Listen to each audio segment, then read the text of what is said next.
Kembalinya Dewa Perang bab 211-220. Bab 211.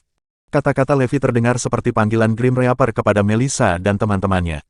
Melissa dan 38 anggota manajemen senior lainnya berlutut di lantai.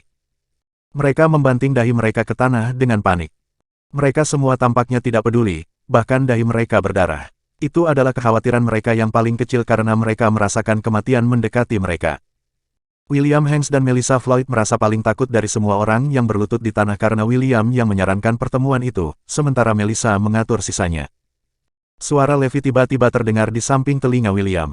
"Aku masih bosmu," dia mengatakan yang sebenarnya. Levi melambaikan tangannya. "Kalian semua berdiri di belakangku." Semua orang tidak mengerti maksud Levi, tapi mereka tetap berkumpul di belakangnya.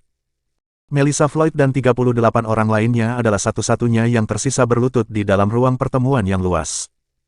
Mereka tidak berhenti membenturkan kepala mereka ke lantai. Banyak yang sudah mengeluarkan banyak darah dari dahi mereka. "Maafkan kami, Tuan Garrison. Kami telah melakukan kesalahan. Kami telah melakukan kesalahan besar. Oh, betapa kami menyesali tindakan kami. Mengapa kita memprovokasi Levi Garrison? Ini semua salah William. Kami tidak akan membalas dendam terhadap Levi di tempat pertama jika bukan karena dia. Levi Garrison sudah lama hilang dari pikiran kita sebelumnya." Semua orang menatap kesal ke arah William Hanks. Mereka sangat ingin mencabik-cabiknya. Levi tetap acuh tak acuh saat mereka memohon belas kasihan padanya. Dia memerintahkan dengan keras, "Bawa barang-barang itu ke sini." Lebih dari selusin pria berotot berpakaian hitam memasuki ruang pertemuan sekaligus. Masing-masing dari mereka membawa tong kayu yang tertutup rapat dengan isi yang tidak diketahui. Orang-orang yang berlutut di lantai merasa hati mereka tenggelam dengan bunyi gedebuk ketika mereka merasakan sesuatu yang buruk akan terjadi, melihat tong-tong yang tertutup rapat itu. Levi menyeringai, "Tidakkah kalian menikmati memamerkan daya pikat kalian dengan berendam dalam sampahnya? Biarkan aku memenuhi keinginan kalian hari ini." Orang-orang kekar melepas tutup tong tepat setelah Levi melambaikan tangannya. Sangat bau. Bau busuk langsung memenuhi ruangan. Semua orang merasa seolah-olah mereka jatuh ke dalam lubang pembuangan karena baunya tak tertahankan. Mungkinkah semua orang sudah menebak isi tong itu? Pupuk. Orang-orang berotot itu membuang lebih dari 10 tong pupuk kandang ke atas kepala Melissa dan gengnya. Levi sengaja menyiapkan pancuran kotoran untuk mereka. "RGGH!" teriak mereka. Semua dari mereka berpakaian glamor untuk pertemuan itu, tetapi mereka sekarang tertutup kotoran dari kepala sampai kaki. Kotoran bahkan masuk ke mulut mereka. Yang lain, yang menyaksikan adegan itu, tidak pernah bisa membayangkan bahwa para elit masyarakat yang dibayar tinggi bertemu dengan hasil seperti itu. Ini adalah hukuman terburuk yang pernah ada. Orang-orang ini sekarang dipecat dan masuk daftar hitam permanen untuk masuk kembali ke Levi Group. Levi mengumumkan. Ratapan histeris memenuhi ruang pertemuan sekali lagi. Hukuman itu berarti bahwa hidup kita secara resmi hancur. Levi melirik kerumunan yang menyedihkan dan menambahkan, "Elena Holmes akan menjadi Direktur Departemen Keuangan Grup Morris mulai sekarang." Kegembiraan yang belum pernah terjadi sebelumnya menyapu Elena. "Ini tidak bisa dipercaya. Tidak hanya saya tidak dipecat dari perusahaan, tetapi saya juga dipromosikan ke posisi Direktur Departemen. Pergantian kejadian yang tak terduga ini terjadi hanya karena aku melawan mereka tadi malam." Melissa dan teman-temannya tercengang mendengar promosi Elena. Karma benar-benar AB *******. Levi menegakkan tubuhnya dan memerintahkan dengan dingin, "Bersihkan yang berantakan, terutama sampah-sampah itu. Aku tidak ingin melihatnya lagi di sini." "Ya Pak," Kirin mengangguk. Levi memimpin orang banyak yang lain ke ruang pertemuan lain. Anggota manajemen senior grup Garrison sedang menunggu mereka di ruangan itu. Hal pertama yang dilakukan Levi adalah memasukkan Garrison Group ke dalam Levi Group.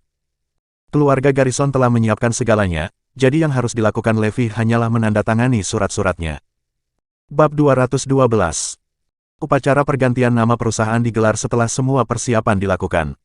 Semua wartawan dari setiap media dan surat kabar utama berkumpul untuk menyaksikan upacara tersebut. Sebuah panggung dan berbagai peralatan dipasang di alun-alun yang luas di depan gedung Levi Group. Levi tetap bersembunyi seperti biasa. Dia duduk di dalam kantornya, mengarahkan pandangannya keluar jendela dengan pemandangan seluruh Hampton Utara terbentang di hadapannya. Dia bisa mengamati kejadian di alun-alun dengan jelas dari tempat dia duduk. Kirin akan menjadi orang yang menghadiri upacara kali ini. Tapi dia memakai kacamata hitam untuk menutupi wajahnya seperti biasa. "Haruskah saya menghadiri upacara sekarang, Tuan?" Lanjutkan. Pada saat itu, Levi bisa melihat beberapa tamu misterius dan tidak diinginkan yang mengintai di sekitar venue saat matanya menyapu kerumunan.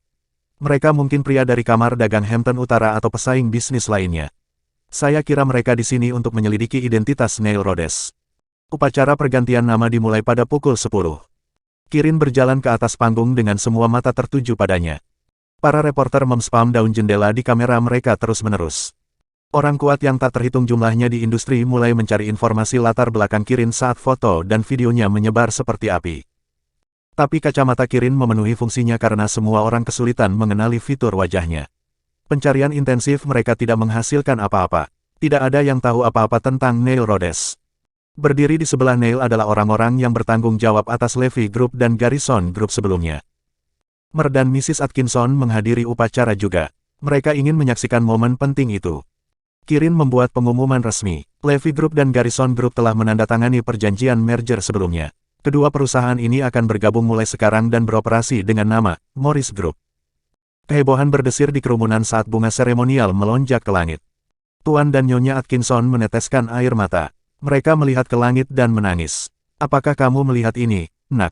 Perusahaan itu sekarang dinamai menurut namamu. Para wartawan mulai tidak sabar pada saat itu. Boleh saya tahu apa hubungan Anda dengan Tuan Morris Atkinson, Tuan Rhodes? Tolong jelaskan hubungan Anda dengan Tuan Neil Rhodes, Tuan Rowan Atkinson. Para wartawan sangat tertarik dengan hubungan kedua pihak. Kirin tersenyum termenung. Hubungan, yah, yang bisa kukatakan hanyalah kita adalah keluarga. Pernyataan Kirin memberikan bahan pemikiran bagi para wartawan. Jelas ada makna tersembunyi di balik kata-katanya, tetapi tidak ada wartawan yang tahu apa yang dia maksudkan. Mereka mencoba mengeluarkan Kirin dengan pertanyaan lebih lanjut, tetapi Kirin menjawab tanpa mengungkapkan apapun. Sesi tanya-jawab dengan para wartawan berakhir dengan cepat.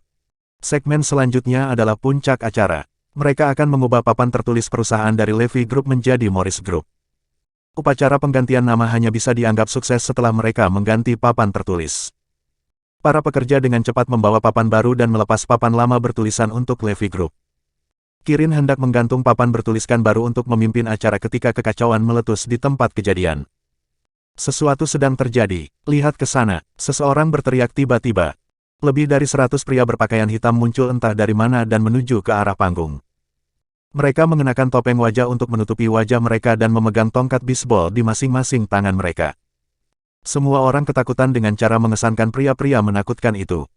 Hancurkan semuanya, hancurkan seluruh tempat ini, pria yang memimpin jalan berteriak. Orang-orang berbaju hitam mempercepat langkah mereka dan maju ke depan. Media dan tamu kehormatan yang berkumpul di sekitar panggung terkejut. Semua neraka pecah di tempat kejadian. Bab 21. Para pria hanya memiliki satu tujuan. Mereka ingin mengganggu upacara pergantian nama dan benar-benar mendiskreditkan Neil Rhodes serta Levy Group. Mereka semua mengangkat tongkat bisbol di tangan mereka dan bergegas maju. Mereka hanya berjarak 50 meter dari tempat. Levy menyaksikan semuanya dari kantor presiden. Sebuah suara terdengar melalui lubang suara yang dikenakan Levy. Puan, ke-30 penembak jitu telah mengunci target. Tolong beri kami instruksi lebih lanjut. Tidak ada yang tahu bahwa beberapa tim penembak jitu telah mengepung gedung Levy Group dengan memposisikan diri di gedung pencakar langit di dekatnya. Penembak jitu mengarahkan senapan mereka ke massa yang datang. Mereka telah menunggu orang-orang berpakaian hitam itu muncul. Levy memberi perintah saat gerombolan itu mendekat ke kerumunan. Menembak.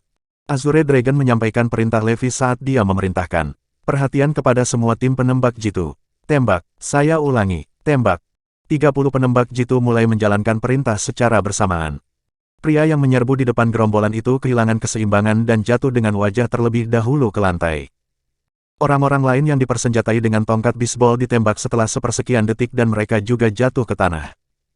Kirin dan yang lainnya menatap pemandangan yang menakjubkan saat lebih dari 100 orang jatuh ke tanah dan tidak bergerak setelahnya. Tidak ada yang mengharapkan itu terjadi. Apa yang salah dengan mereka? Mengapa mereka berbaring di tanah sekarang? Mereka menyerbu ke arah kami beberapa saat yang lalu. Semua orang bingung, termasuk mereka yang tergeletak di lantai. Massa yang marah berbaring di tanah dengan tubuh mati rasa. Mereka tidak dapat mengumpulkan kekuatan apapun terlepas dari seberapa keras mereka berusaha. Tidak ada yang bisa menebak apa yang sebenarnya terjadi. Di dalam kantor presiden, suara Azure Dragon terdengar dari lubang suara. Puan, tim penembak jitu telah menyelesaikan misi mereka. Bagus, mundur, perintah Levy. Penembak jitu menghilang tanpa jejak setelah menerima perintah. Penembak jitu telah mengisi senapan mereka dengan tembakan yang mengandung anestesi, bukan peluru asli. Dosis suntikan anestesi itu cukup ampuh untuk melumpuhkan seekor gajah sekalipun. Yang terpenting, tembakan tidak akan meninggalkan luka yang terlihat pada kulit. Kirin berbicara kepada orang banyak setelah semua orang tenang. Yah, sepertinya ada banyak orang yang ingin mengucapkan selamat kepada kami atas keberhasilan upacara pergantian nama ini. Saya merasa sangat terhormat. Terima kasih. Orang-orang yang tergeletak di tanah merasa sangat tidak nyaman. Tubuh mereka tidak akan bergerak, jadi mereka tidak bisa melarikan diri bahkan jika mereka mau. Pada akhirnya, mereka semua menjadi saksi saat Kirin mengganti papan tulis baru dan secara resmi mengganti nama perusahaan menjadi Morris Group. Xavier Field mengirim anak buahnya untuk menangkap seluruh massa setelah upacara berakhir. Obat bius hilang saat mereka tiba di kantor polisi. Mereka tidak punya cara untuk mencari tahu apa yang terjadi pada mereka pada saat itu. Tapi tak satu pun dari mereka yang bisa lolos dari hukuman karena melecehkan publik. Orang-orang itu sebenarnya direkrut oleh Northampton Warwine Security Company. Beberapa orang tua berkumpul di samping sebuah danau terkenal di Northampton. Mereka adalah Eric Robinson, Baldwin Williamson, dan gengnya.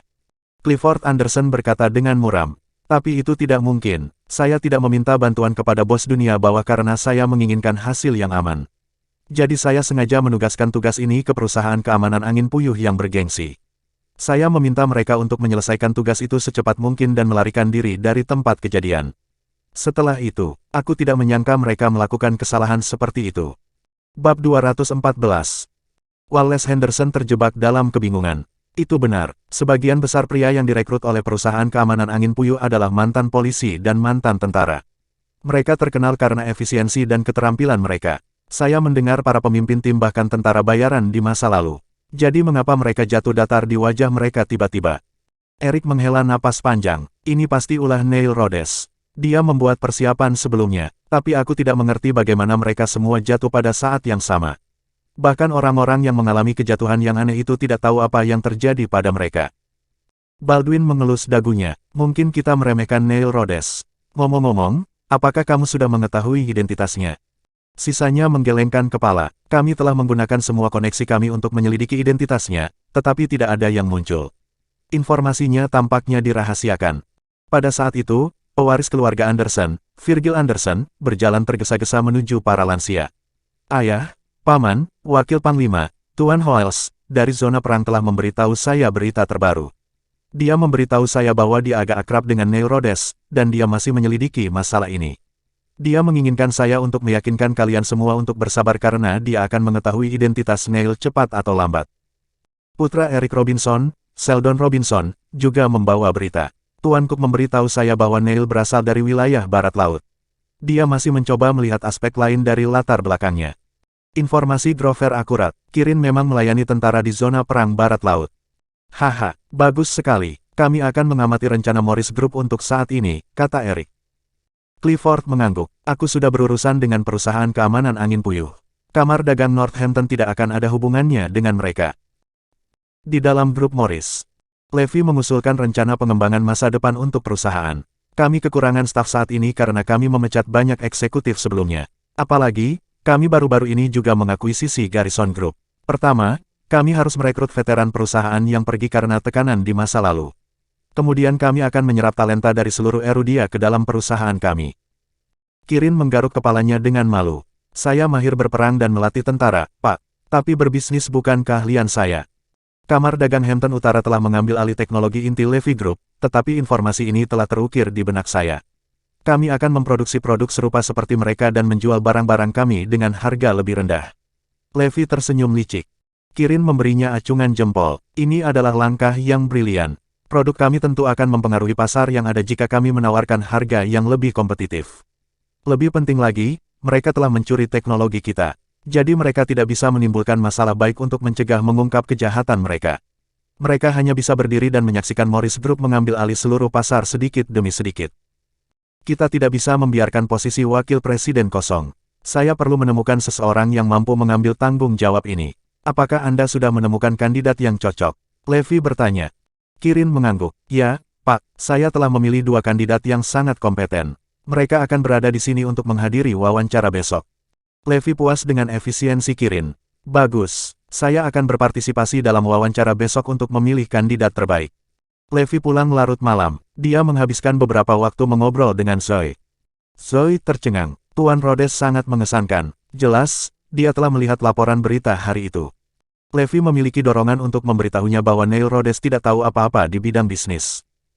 Oh, tahukah kamu, sahabatku, Iris Annabel, akan kembali dari luar negeri. Aku sedikit sibuk besok, jadi bisakah kamu membantuku menjemputnya di bandara? Tanya Zoe. Oke, aku akan menjemputnya besok. Levi juga mengenal Iris. Dia sangat cantik, setara dengan Zoe, di masa lalu selama tahun-tahun sekolah menengah mereka. Bab 215. Iris adalah orang yang sangat kompeten. Dia memperoleh 2 gelar master dari 2 universitas terkemuka di tanah air, kemudian dia belajar di luar negeri dan tinggal di sana untuk mengembangkan karirnya di industri keuangan. Zoe penasaran, dia melakukannya dengan sangat baik di luar negeri saat ini. Jadi mengapa dia kembali ke negara itu tiba-tiba? Levi juga bingung. Yang terbaik adalah tidak mencoba mencari tahu proses berpikir seorang wanita. Bagaimanapun, mereka adalah makhluk yang rumit. Apa yang dia katakan padamu? Levi bertanya. Zoe menjawab dengan gembira. Dia bilang dia kembali ke Northampton untuk mengembangkan karirnya. Dia bahkan membeli rumah di sini. Namun, Zoe sedikit mengernyit saat kebingungan terpancar di matanya yang memesona. Aku ingin tahu perusahaan mana di Northampton yang mampu menarik perhatian Iris. Keesokan harinya, Levi mengendarai mobil Zoe ke bandara pagi-pagi sekali.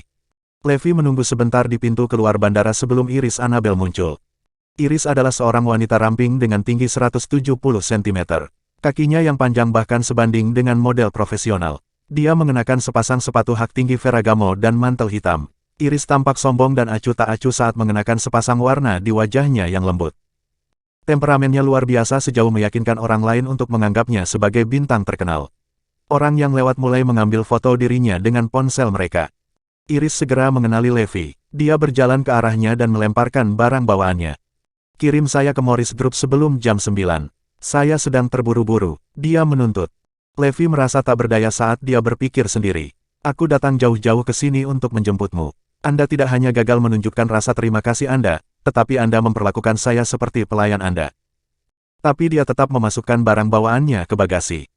Hanya ada 1 jam lagi. Cepat. Iris memerintahkan dengan kasar setelah dia melihat jam tangan Patek Philippe yang mahal saat memasuki mobil. Baiklah, aku akan memastikan kamu sampai tepat waktu. Levi menyalakan mesin. Iris menghapus bayangannya, memperlihatkan fitur wajahnya yang halus dan kulit yang sempurna. Iris Annabel jelas seorang wanita dengan kecantikan yang sebanding dengan Zoe Lopez. Dia mengukur Levi. Kamu masih berencana untuk tinggal di sisi Zoe? Dia bertanya tiba-tiba. Kenapa aku harus meninggalkannya? Levi bingung. Karena kamu tidak pantas mendapatkannya. Mengesampingkan kemiskinanmu, fakta bahwa kamu di penjara sebelumnya sudah cukup untuk membuatmu menjadi pasangan yang tidak layak untuk Zoe. Aku tidak mendiskriminasi kamu, tetapi catatan kotormu akan mempengaruhi masa depan Zoe. Perusahaannya adalah berada di jalur yang benar sekarang. Dia akan mengembangkan bisnisnya setelah menerima investasi dari Morris Group. Ketika saatnya tiba, Zoe akhirnya dapat memutuskan hubungan dengan keluarga Lopez. Dia akan menjadi salah satu tokoh paling terhormat di dunia bisnis Northampton. Bagaimana denganmu? Apa yang bisa kamu sumbangkan untuk kesuksesannya selain menjadi beban untuk tetap berada di sisinya? Orang lain akan mencemoohnya karena catatan burukmu, belum lagi alasan di balik pemenjaraanmu akan dibahas di belakang Zoe ketika dia sukses. Anda mungkin tidak dapat memahami dampak dari masalah ini, tetapi Anda dapat melihat apa yang saya coba sampaikan kepada Anda, bukan? Anda dan Zoe tidak akan mendapat manfaat dari tetap bersama. Iris berbicara dengan fasih saat dia membombardir Levi dengan pendapatnya sendiri. Dia melanjutkan setelah menyadari kesunyian Levi. Juga, aku tidak lagi melihat semangat juang dalam dirimu. Kamu bukan lagi Levi Garrison yang sama dari sebelumnya. Kamu membungkuk dalam menghadapi kenyataan pahit. Levi Garrison dari 6 tahun yang lalu tidak akan membungkuk begitu rendah untuk mengantarku. Dari bandara, Levi melirik Iris melalui kaca spion. Dia bertanya, jadi, kamu harus bercerai dengan Zoe. Aku akan ikut campur dan menangani masalah ini setelah aku menetap di sini, kata Iris dengan dominan. Bab 216. Levi memasang senyum kecut. Kau pasti bercanda, lagi pula aku belum menikah denganmu.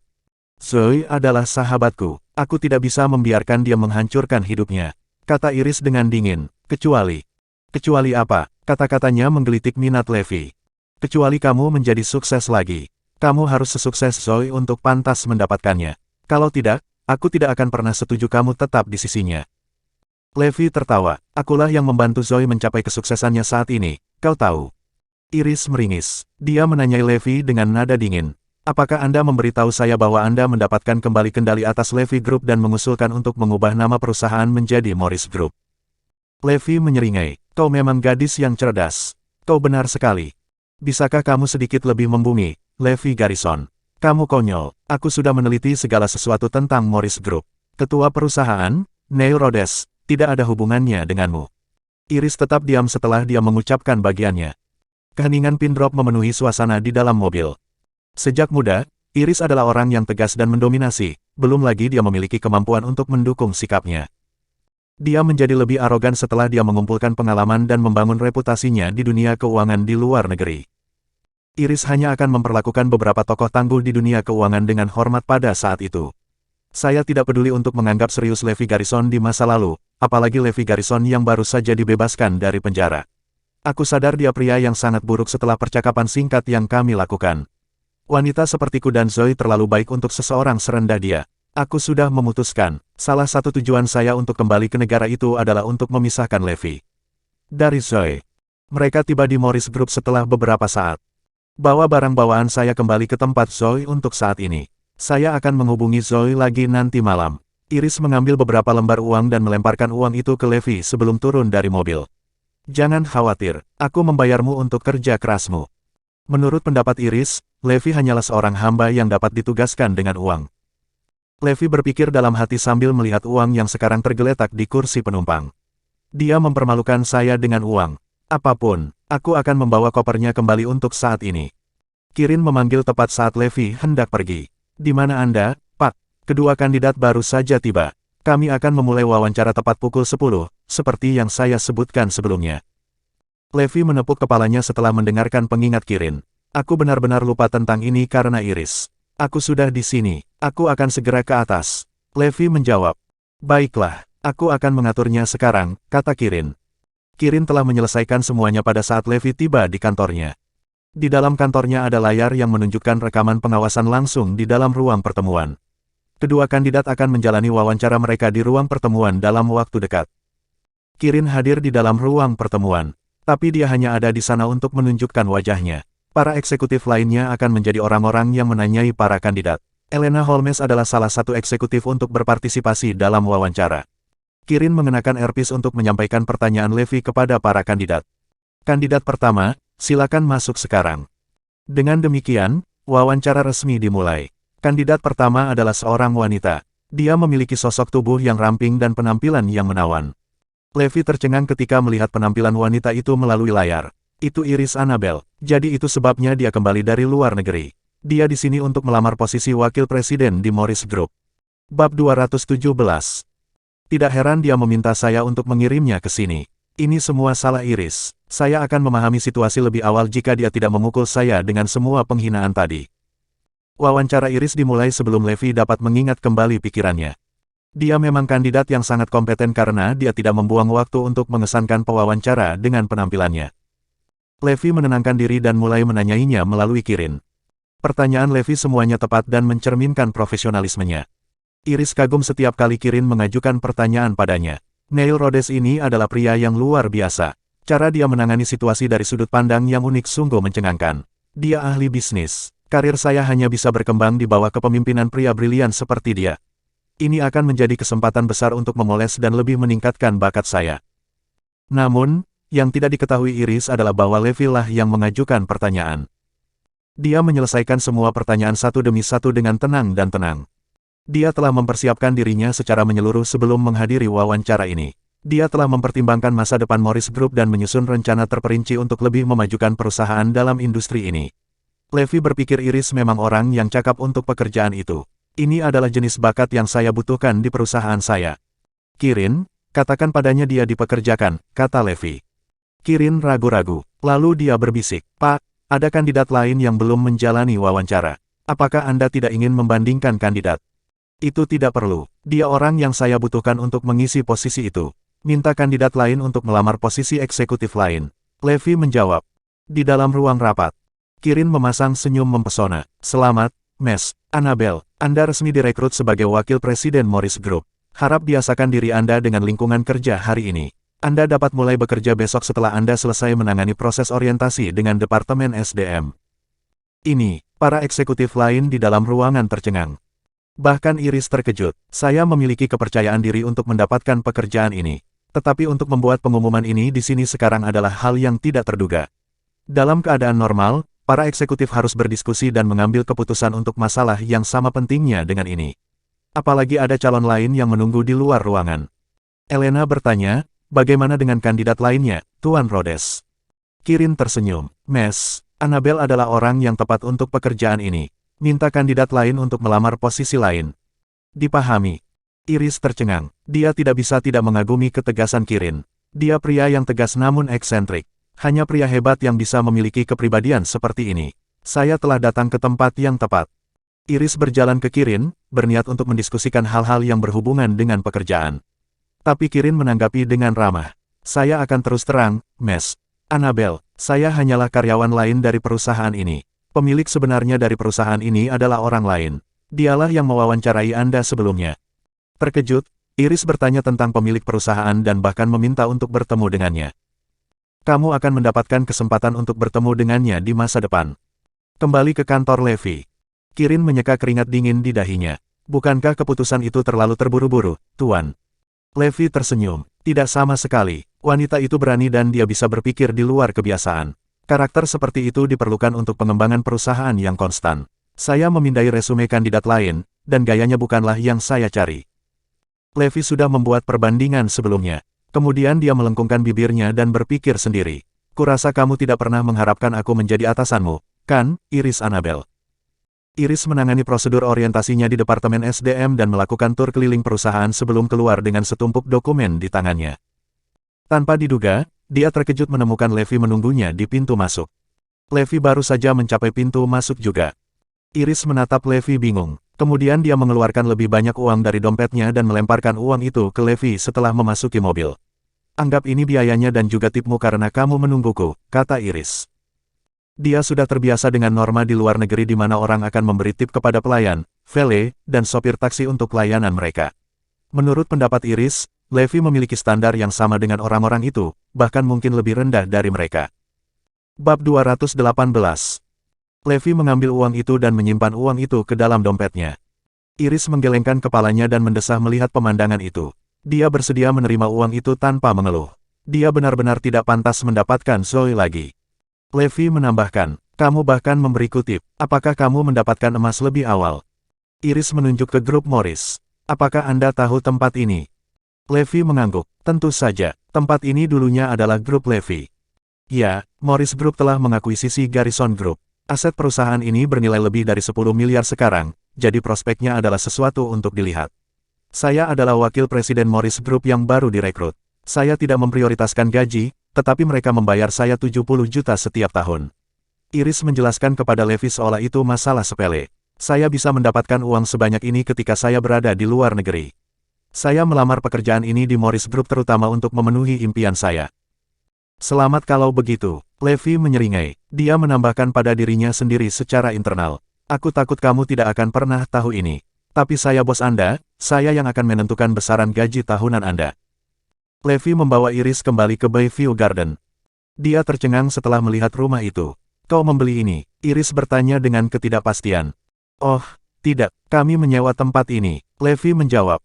Hahaha, Iris tertawa terbahak-bahak. Apakah kamu tidak merasa malu, Levi Garrison? Kamu meminta Zoe untuk tinggal di rumah sewaan denganmu. Coba ku tebak, Zoe yang membayar sewanya juga. Tidak mungkin Levi mampu membayar sewa bulanan untuk tempat ini. Rumah mewah seperti ini biaya sewanya minimal 10.000 sebulan. Levi mengangguk. Ya, Zoe yang membayar sewa. Jika aku menikahi pria sepertimu, aku akan menceraikanmu tanpa ragu-ragu. Kamu hanya menjadi beban bagi Zoe. Iris memelototi Levi. Jangan berani-beraninya kamu memuntahkan omong kosong tentang cinta di depanku. Jika kamu memang mencintai Zoe, kamu harus meninggalkannya dengan minat terbaiknya di hatimu. Levi menyeringai. Kau terlalu meremehkanku, Nona. Percayalah saat aku mengatakan ini. Akulah yang memberimu dan Zoe semua yang kau miliki. Puff. Iris memutar matanya ke arah Levi. Konyol, dia keterlaluan. Satu-satunya peningkatan yang bisa saya lihat dalam dirinya adalah kemampuannya untuk berbicara besar tanpa malu-malu. Aku tidak keberatan menikahimu jika apa yang kamu katakan adalah kebenaran. Iris gemetar karena marah. Ingat apa yang baru saja kamu katakan. Jangan menyesali keputusanmu di masa depan. Levi tersenyum padanya. Iris hampir kehilangan akal sehatnya ketika dia melihat Levi menilai dirinya. Dia bajingan. Dia masuk ke kamar tamu dan membanting pintu di belakangnya, enggan melihat wajah Levi lebih lama lagi. Sore harinya, Zoe pulang lebih awal dari yang diperkirakan. Ayo keluar dan rayakan kepulanganmu ke pedesaan, Iris. Zoe sangat bersemangat. Tentu, ini traktiranku hari ini sejak aku mendapat pekerjaan, kata Iris sambil tersenyum. Itu keren, Zoe benar-benar bahagia untuk sahabatnya. Akan ada banyak kesempatan bagi kita untuk berkolaborasi di masa depan, Zoe. Aku pasti akan membantumu dengan investasi. Ayo pergi dan makan. Iris berkata kepada Zoe dengan lugas ketika dia melihat Levi keluar dari kamarnya.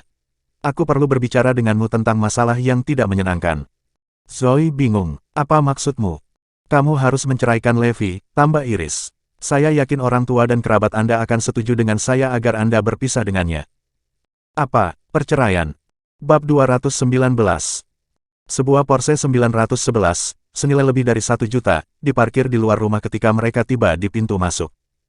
Mobilku ada di sini. Iris membuka pintu mobil dan memasuki kursi pengemudi. Dia telah membeli semua yang dia butuhkan sebelum dia kembali ke negara itu. Salah satu mobil yang dibelinya adalah Porsche 911 ini, sedangkan rumah yang diperolehnya berada di sebelah Levi dan Zoe di Bayview Garden. Masuk, Zoe, teriak Iris. Zoe ragu-ragu, hanya ada 2 kursi yang tersedia di mobil sport ini. Bagaimana dengan Levi? Huff, biarkan dia naik taksi. Jangan mengemudi ke sana, Levi Garrison. Tempat yang akan kita tuju tidak mengizinkan mobil di bawah 1 juta untuk masuk. Iris mengingatkan Levi dengan tegas. Saya akan menunjukkan kepadanya perbedaan antara standar kami di sini dan sekarang. Dia seharusnya naik taksi ke sana daripada mencuat seperti jempol yang sakit di restoran kelas atas itu karena mengendarai mobil murah. Pada akhirnya, Zoe bergabung dengan Iris di mobilnya sementara Levi naik taksi ke tujuan mereka. Royal Club Restaurant terletak di tempat terpencil. Restoran hanya menerima pelanggan dengan pemesanan lanjutan. Setiap pelanggan yang ingin makan di tempat harus mendaftar sebagai anggota dengan membayar biaya pendaftaran 2 juta. Selain itu, mereka harus memesan meja seminggu, atau bahkan sebulan sebelumnya. Alasan dibalik kerumitan itu adalah bahan-bahan mahal yang membutuhkan persiapan matang. Royal Club Restaurant adalah bagian dari bisnis Leo Rogers. Tempat itu secara nominal dijalankan oleh keluarga Rogers, tetapi Levi adalah pemilik sebenarnya. Banyak mobil mewah diparkir di luar restoran. Bahkan Porsche 911 milik Iris tidak tampak signifikan di antara mobil-mobil mahal. Dia mengejek Levi. Apakah kamu melihat ini, Levi Garrison? Zoe dan aku adalah orang-orang yang pantas mendapatkan gaya hidup mewah seperti itu. Kamu tidak memiliki apapun yang dapat kamu berikan untuk Zoe. Kamu hanya memalukan dan menjadi beban baginya. Levi mengabaikannya. Iris menunjukkan kartu anggotanya untuk memasuki restoran, tetapi kartunya hanyalah kartu perak tingkat pemula. Dia melambaikan kartu anggota di tangannya. Apakah kamu melihat kartu ini? Saya harus membayar 2 juta setahun hanya untuk memenuhi syarat sebagai anggota peringkat terendah di restoran ini. Iris melirik Zoe. Aku minta maaf mengatakan ini di depanmu, Zoe, tapi Levi Garrison tidak akan pernah mendapatkan kesempatan untuk melangkah ke tempat ini tanpa kita. Zoe terjebak dalam posisi yang sulit, tapi dia tidak bisa berbuat apa-apa tentang kepribadian terang-terangan Iris. Selamat datang. Untuk beberapa alasan yang tidak diketahui, setiap staf di dalam restoran menatap ketiganya dengan khawatir dan bahkan takut. Iris juga tidak tahu apa yang sedang terjadi. Ada apa dengan orang-orang ini? Apa aku begitu menakutkan? Sedikit yang dia tahu, mereka sebenarnya waspada dengan kehadiran Levi. Setiap anggota keluarga Rogers lebih takut pada Levi daripada siapapun. Manajer restoran Royal Club, Alger Palmer, segera bergegas untuk menyambut mereka. Tuan Garrison yang terhormat, Nona Annabel, dan Nona Lopez, selamat datang. Semua pelayan dan pelayan lainnya mengangkat suara mereka sekaligus. Selamat datang di Royal Club Restaurant. Kemudian Aljazair berteriak, bersihkan meja, minta semua pelanggan lain untuk segera pergi. Restoran kami hanya akan melayani Tuan Garrison dan tamunya malam ini. Segera, Levi, Zoe, dan Iris adalah satu-satunya pelindung yang tersisa. Zoe dan Iris tidak percaya saat mereka menyaksikan adegan itu. Apa yang terjadi? Apakah mereka mengusir semua pelanggan lain karena aku? Tapi saya hanya anggota perak di sini. Saya percaya ada pelanggan emas, platinum, dan berlian lainnya yang makan di sini sebelumnya. Pada akhirnya, Levi dan para wanita diatur untuk duduk di tempat terbaik di dalam restoran. Iris bingung. Kursi ini hanya terbuka untuk anggota kartu berlian, dan itu setara dengan menghabiskan 50 juta di tempat ini setiap tahun.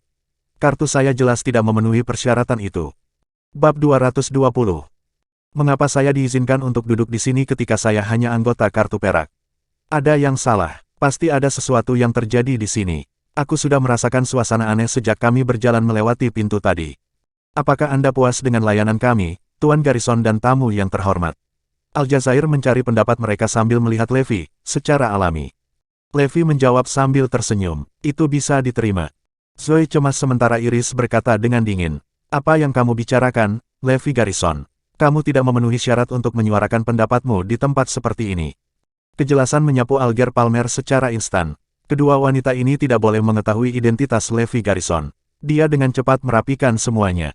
Harap tenang, Miss Annabel. Kami menerima setiap masukan yang diberikan oleh pelanggan kami. Anda bahkan dapat memberi kami saran tentang bagaimana kami dapat meningkatkan layanan kami. Kami akan mencoba yang terbaik untuk menyenangkan Tuan Garrison. Kata-kata Leo Rogers terdengar di samping telinga Aljazair saat dia bergidik ketakutan. Anda akan sangat menderita jika ada orang di dalam restoran yang membuat Levi Garrison tidak senang. Mempertahankan suasana hati Levi yang baik adalah prioritas utama bagi setiap staf di Royal Club Restaurant saat itu. Aljazair membungkuk dalam-dalam sambil meminta pendapat Levi. Apakah Anda punya saran untuk kami, Tuan Garrison? Aku punya satu saran. Cepat dan sajikan hidangannya. Aku lapar, Levi berkata dengan tidak sabar. Aljazair melambaikan tangannya sekaligus. Cepat dan sajikan hidangannya. Bawa semua hidangan terbaik yang kita miliki di restoran segera. Itulah semangat. Aljazair tampak bersemangat menerima pujian dari Levi. Dia mengeluarkan sapu tangan untuk membersihkan sepatu kulit Levi setelah melihat beberapa noda. Ada kotoran di sepatu Anda, Mer. Garrison, biar saya bersihkan nodanya untuk Anda. Zoe dan Iris melebarkan mata mereka tidak percaya. Mereka menatap ngeri saat Aljazair berjongkok untuk membersihkan sepatu Levi. Ya Tuhan, apa yang sedang terjadi? Mereka menyadari peningkatan status Aljazair sebagai manajer Royal Club Restaurant. Kebanyakan orang kaya harus menghormatinya karena restoran itu adalah bagian dari bisnis keluarga Rogers. Jadi apa yang dia lakukan? Membersihkan sepatu Levi di depan kita. Siapa sebenarnya Levi? Ini tidak bisa dipercaya. Seluruh meja dengan cepat dipenuhi dengan hidangan yang baru disiapkan setelah Zoe dan Iris pulih dari linglung sesaat mereka. Iris terkejut ketika dia melihat hidangan yang disajikan di atas meja. Ini bukan yang saya pesan. Semua hidangan ini adalah item paling mahal di menu karena kelangkaan bahannya. Makanan ini saja akan menelan biaya lebih dari 200.000. Iris tersenyum canggung. Apakah ada kesalahan dengan dapur? Ini bukan hidangan yang saya pesan. Aljazair menjawab dengan senyum sopan. Yakinlah, Miss Annabel dan Miss Lopez, makanan ini benar-benar gratis. Anda semua berhak makan di sini kapan saja, tanpa pemesanan dan pembayaran apapun. Iris bingung. Ini, tapi manajer, aku hanya anggota kartu perak. Tidak apa-apa, kalian semua dapat menikmati manfaat lebih dari yang berhak atas anggota kartu berlian. Alger menambahkan. Iris dan Zoe terjebak dalam kebingungan. Mereka menatap Levi, yang sedang menjejali wajahnya dengan makanan lezat saat ini, sepertinya dia adalah inti dari semua yang terjadi. Iris tidak bisa menahan rasa penasarannya. Siapa kamu, Levi Garrison? Kami sepertinya menerima semua perlakuan luar biasa ini karena kamu. Levi menjawab tanpa memandangnya. Kau benar, itu karena aku. Lalu siapa kamu? Iris menelan ludah saat kecemasan merayap ke dalam hatinya. Zoe juga tegang. Levi menyeka mulutnya dan menjawab. Saya pemilik restoran ini, jadi wajar saja jika saya bisa menikmati semuanya di sini sesuka saya. Keheningan memenuhi udara setelah Levi berbicara. Bersambung,